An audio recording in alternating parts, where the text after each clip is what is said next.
प्रिय मित्रों, नमस्कार।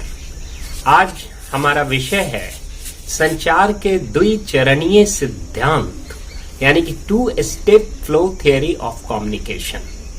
दोस्तों, संचार के एक चरणीय प्रवाह सिद्धांत में जन संचार माध्यमों से संदेश सीधा ऑडियंस यानी कि दर्शक, श्रोता, वक्ता, उपयोगकर्ता तक पहुंचता है।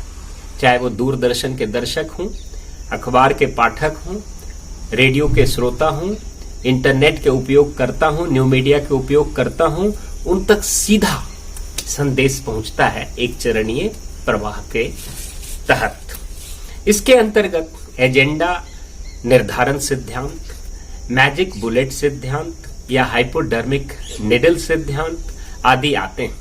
यानी कि एक चरणीय प्रवाह सिद्धांत एक प्रकार से मीडिया केंद्रित सिद्धांत है जो मीडिया को शक्तिशाली एवं प्रभावी व महत्वपूर्ण मानता है और ऑडियंस को निर्बल, दुर्बल, कमजोर एवं प्रभावहीन मानता है। एक चरणीय प्रवाह सिद्धांत के अंतर्गत जनमत निर्माता नहीं होता, जनमत निर्माताओं का कोई अस्तित्व नहीं होता। वहीं दूसरी ओर द्विचरणीय प्रवाह सिद्धांत जन संचार माध्यमों से सीधा संचार ऑडियंस तक नहीं होता, बल्कि बीच में जनमत निर्माता जैसे शिक्षक, उपदेशक, गुरु, संत, डॉक्टर, इंजीनियर, वकील एवं समाज के अन्य प्रबुद्ध वर्ग आते हैं जो मीडिया के संदेश को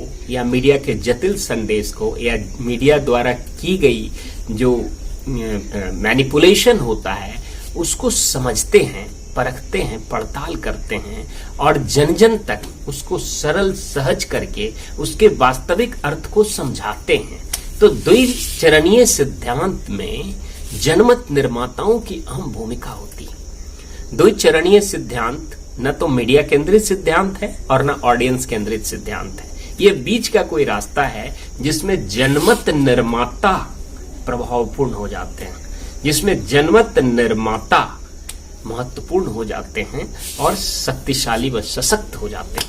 उनके ऊपर निर्भर करता है। अगर उनका विश्लेषण उसमें कहीं भी कोई वेस्टेड इंटरेस्ट आ जाएगा तो फिर वो सारा गुड़ गोबर हो जाएगा। तो द्विचरणीय सिद्धांत एक प्रकार से सीधा मास मीडिया से ऑडियंस तक का संवाद नहीं है, बल्कि बीच में जो ओपिनियन लीडर्स होते हैं वो अपने फॉलोअर ऑडियंस तक संदेश को सरल, सहज व उपयोगी बनाकर पहुंचाने की अहम भूमिका निभाते हैं। दोस्तों, संचार के द्विचरणीय सिद्धांत का प्रतिपादन वास्तव में ऑस्ट्रिया में जन्म लिए अमेरिकी समाजशास्त्री पॉल लाजरस फेल्ड ने वर्ष 1944 में किया था।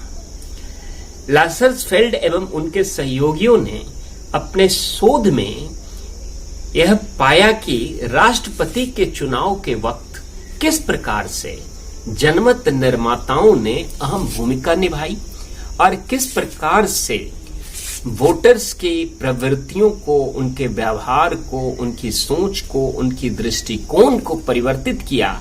और उस वक्त अमेरिकी चुनाव में ये पाया गया कि जो जनमत निर्माता हैं उन्होंने अत्यंत अहम भूमिका निभाई, जबकि मीडिया पर सरकारी जकड़न था, मीडिया पर पूंजीवादी जकड़न था, मीडिया पर यहाँ तक कि न्यायिक जकड़न था। इन सब के बावजूद भी जो वहां के मध्यम वर्गीय जनमत निर्माता थे उन्होंने तथ्यों का सही विश्लेषण किया, वास्तविकता से जन जन को अवगत कराया और वहां के राष्ट्रपति के चुनाव में ये 2 step flow theory played a very vital and important role in the election of the president of USA.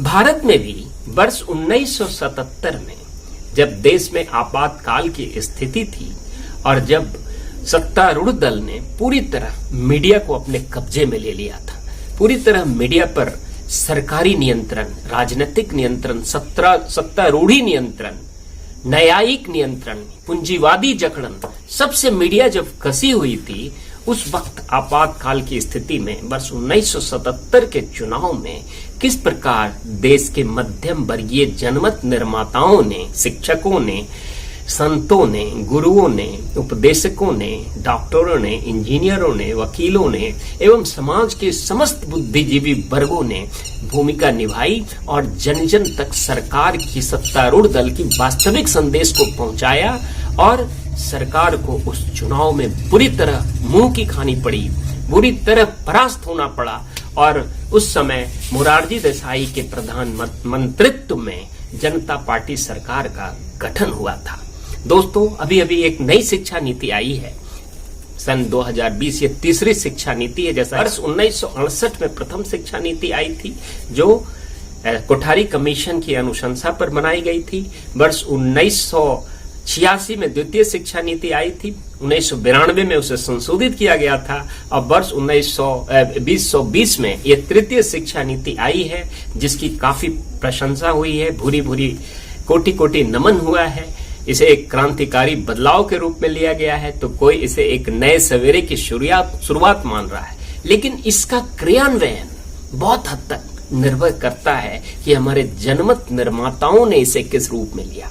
मात्र सरकार के चाहने से कई बार चीजें अमली जामा नहीं पहन पाती, कई बार वो क्रियान्वित नहीं हो पाती। शिक्षकों ने इसे किस रूप में लिया है वास्तविक अर्थों में, शोधार्थियों ने किस रूप में लिया है, शिक्षा से जुड़े प्रशासकों ने किस रूप में लिया है, शिक्षा से जुड़े गैर शैक्षिक अधिकारियों ने किस रूप में लिया है, छात्रों ने किस रूप में लिया है, छात्रों के अभिभावकों ने किस रूप में लिया है और समाज ने इस शिक्षा नीति को किस रूप में लिया है और वो कितना इस पर प्रयासरत हैं, कितना इस पर संघर्षरत होते हैं, कितना वार फुटिंग पर इसको क्रियान्वित करने का प्रयास इसके स्टेक होल्डर्स के द्वारा किया जाता है, इस पर यह निर्भर करता है। तो दोस्तों, यहाँ भी जनमत निर्माताओं की अहम भूमिका होती है। तो दोस्तों, हमने ये बताना चाहा कि द्विचरणीय प्रवाह सिद्धांत में जनमत निर्माता ही सर्वोपरि होता है। जनमत निर्माता ही अति शक्तिशाली, सशक्त, प्रबल, प्रकृष्ट होता है, वही प्रभावी व प्रभावपूर्ण होता है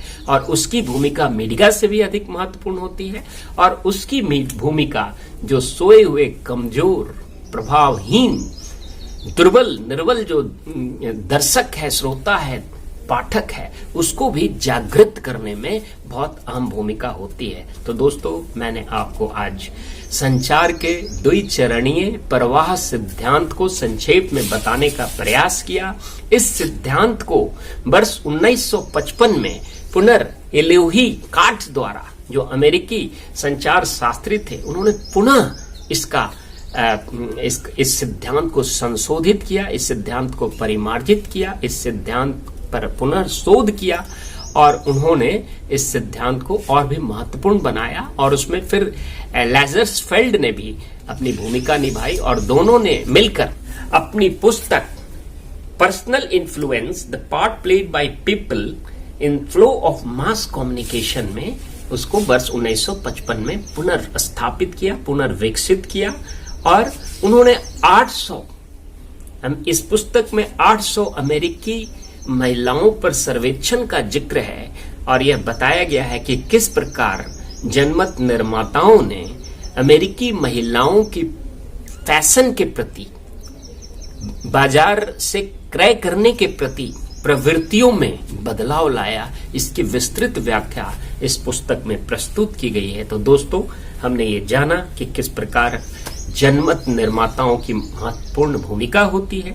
अगर हम इस सिद्धांत को आलोचनात्मक रूप में लें, उसका समालोचनात्मक समीक्षा करने का प्रयास करें, तो यहाँ जनमत निर्माताओं की अहम भूमिका है। यदि जनमत निर्माताओं की अपनी वेस्टेड इंटरेस्ट आ जाएगी, उनकी वो अपना कुछ उल्लू सीधा करने का प्रयास करेंगे, तो यहाँ पर रक्षा में हत्या होने का भी खतरा है। बहरहाल, इस सिद्धांत में जनमत निर्माता ही इसके हीरो हैं, इसके जनक हैं, इसके नायक हैं, इसके महानायक हैं।